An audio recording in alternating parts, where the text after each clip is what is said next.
Haleluya, shalom saudara yang dikasih dalam Tuhan. Kita bersyukur karena hari ini kembali boleh kita sama-sama ada di hari ini dengan tidak kekurangan suatu apapun. Saudara yang dikasih dalam Tuhan, kita mau bersyukur kembali kepada Tuhan buat hari yang baru yang Tuhan Yesus anugerahkan dalam kehidupan kita. Karena kalau hari ini kita boleh ada karena Tuhan percayakan kita ada di hari ini. Karena itu kita mau memulai bersama-sama dengan Tuhan sehingga kita mengalami apa yang Tuhan Yesus janjikan buat hidup kita. Carilah kerajaan Allah serta kebenarannya terlebih dahulu, maka semuanya itu akan ditambahkan kepadamu. Saudara yang dikasih dalam Tuhan, saya kembali mengajak setiap umat Tuhan untuk melayani bersama-sama dengan saya dengan cara membagikan kembali Bible and Coffee ini, renungan singkat yang kita terima. Saya rindu agar bukan hanya kita yang sudah mengalami berkat-berkat Tuhan, dikuatkan, diteguhkan, mengalami pemulihan lewat firman-firman yang kita dengar, maka ada banyak umat Tuhan lainnya juga yang olehnya Tuhan percayakan ada di sekitar kita melalui sosial media kita juga boleh mengalami hal yang sama. Karena itu bantu bagikan, bantu reshare, bantu bagikan kembali ke banyak orang melalui sosial media kita, saudaraku, sehingga ada banyak orang yang juga terberkati. Ya, umat Tuhan yang mungkin baru pertama kali bergabung dalam program renungan singkat di program Bible and Coffee ini, saya menyambut hangat setiap umat Tuhan.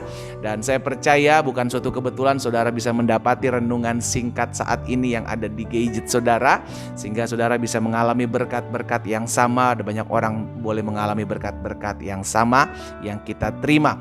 Dan saya juga mengajak setiap umat Tuhan yang mungkin baru bergabung, baru pertama kali mendengar renungan singkat dari program Bible and Coffee ini, ayo bantu support program ini, bantu support channel YouTube ini, saudaraku, sehingga boleh menjadi berkat bagi banyak orang dengan cara klik tombol subscribe, share ke banyak orang, dan bantu klik like, ya kan, dan juga bantu komen yang apa yang memberkati setiap umat Tuhan sehingga mereka juga boleh melihat berkat-berkat Tuhan dalam setiap perenungan firman Tuhan. Puji Tuhan.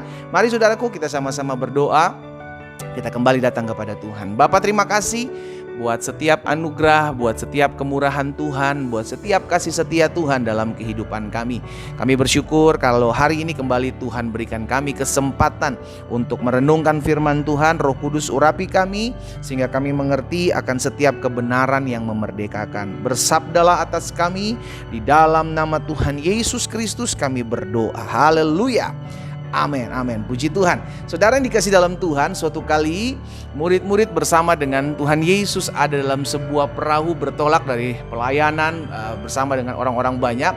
Dan akhirnya mereka bersama-sama dengan Tuhan Yesus pergi dalam perahu, dalam perjalanan. Saudara yang dikasih dalam Tuhan, ada taufan, ya kan, ada badai. Nah, kita lihat kisah ini karena saya percaya ada sesuatu yang kita dapati dalam setiap perjalanan misi dari anak-anak Tuhan, umat Tuhan, ya kan, hamba-hamba Tuhan bersama dengan Tuhan Yesus dan murid-muridnya. Kita lihat sama-sama dalam Markus pasal yang keempat, ayat 37 dan ayat 38.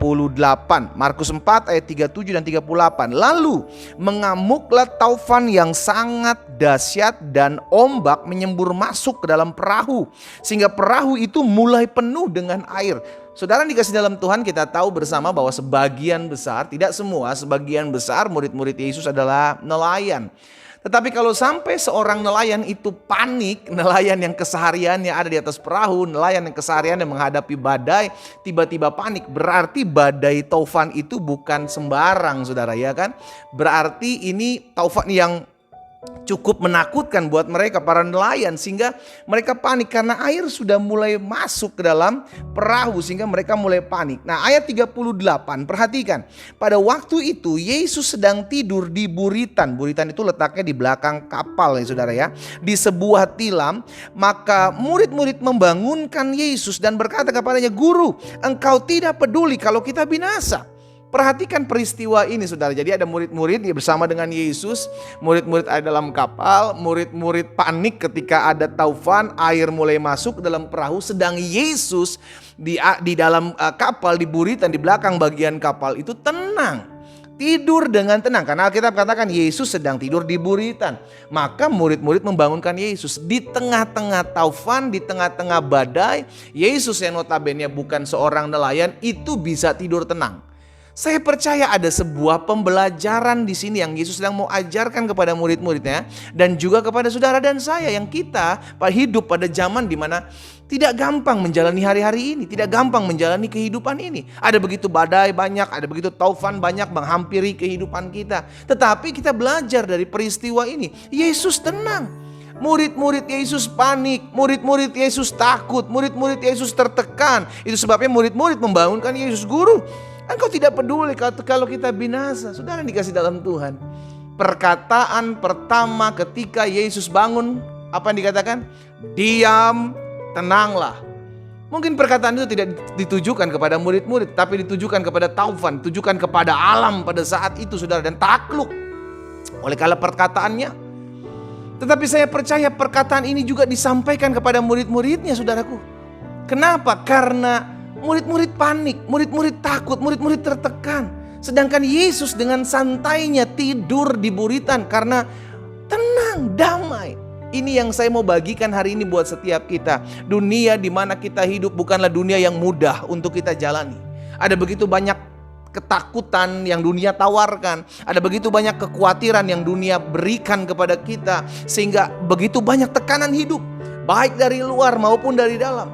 Sama seperti badai menimpa hidup kita, taufan menghampiri kehidupan kita. Itu yang sedang terjadi mungkin hari-hari dalam rumah tanggamu, dalam pekerjaanmu, dalam bisnismu, dalam kesehatanmu.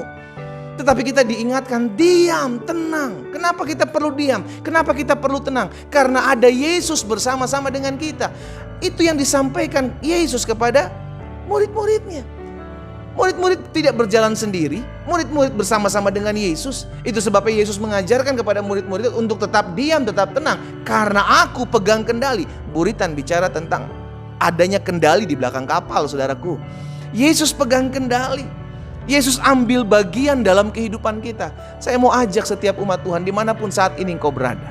Ingatlah, betul dalam kita mengiring Tuhan itu tidak gampang. Betul Yesus ada dalam hidup kita, tetapi selalu masih ada badai, selalu ada taufan, selalu ada pergumulan. Tetapi ingat, engkau berjalan tidak seorang diri. Dalam perahu hidupmu juga masih ada Tuhan Yesus, dan Tuhan Yesus ada di buritan. Buritan bicara tentang di mana belakang kapal selalu ada alat kendali. Yesus pegang kendali dalam hidup saudara dan saya. Yesus pegang setiap kehidupan kita, dan kita diingatkan satu perkataan Yesus, diam, tenang. Sama seperti apa yang Petrus sampaikan dalam 1 Petrus pasal 4 ayat 7. Kesudahan segala sesuatu sudah dekat. Karena itu kuasailah dirimu. Jadilah tenang supaya kamu dapat berdoa. Saudara, tetaplah tenang. Kau punya badai, kau punya masalah, tenang. Hadapi, tenang, doa, tenang, jangan bimbang, tenang. Karena ada Tuhan Yesus yang pegang kendali dalam hidup kita. Kenapa kita bisa tenang menjalani hidup? Karena kita tahu kita gak juang sendiri kok. Kenapa kita bisa tenang? Karena kita tahu dalam perahu hidup ini ada Tuhan Yesus bersama dengan saya. Kenapa saya bisa tenang? Karena saya tahu saya tidak pernah berjalan seorang diri. Yesus berjanji, aku menyertai kamu sampai kepada akhir zaman. Sekalipun kita masih diperhadapkan dengan badai, hadapi. Sekalipun kita masih diperhadapkan dengan pergumulan, jalani. Sebab masih ada Tuhan Yesus. Kita berdoa, kita datang kepada Tuhan. Bapa, dalam nama Tuhan Yesus, terima kasih. Karena hari ini kembali kami diingatkan satu kebenaran firman-Mu yang dahsyat. Kami percaya kami menjalani hidup ini tidak seorang diri. Betul, dalam kami mengiring Tuhan masih ada badai, masih ada pergumulan, tapi kami diajarkan untuk tetap mengalami damai ketika kami menyadari bahwa ada Yesus di perahu hidup kami. Ada Yesus yang memegang kendali di perahu hidup kami, dan kami akan melewati setiap badai, kami akan melewati setiap taufan. Oh, terima kasih Tuhan Yesus buat firman-Mu. Hamba berdoa menyerahkan umat-Mu satu persatu ke dalam tangan Tuhan yang kuat. Jaga, sertai langkah hidup kami Tuhan. Tuntun kami dalam seluruh kegenapan firman-Mu, sehingga kami tetap terus hidup mempermuliakan nama Tuhan. Hamba berdoa juga buat yang sakit, dimanapun umat Tuhan yang mengalami kelemahan tubuh, jamah pulihkan dalam nama Yesus. Kami mengalami kesembuhan mujizat karena kami tahu kuasa kesembuhan, kuasa mujizat ada dalam tangan Tuhan. Berkat-Mu ada atas masing-masing kami Allah. Di dalam nama Tuhan Yesus Kristus kami berdoa. Haleluya. Amin. Kita nikmati kopi kita, saudara. Haleluya. Tetap tenang sekalipun di dalam badai. Karena dalam badai sekalipun Yesus ada bersama-sama dengan kita. Tuhan Yesus memberkati kita.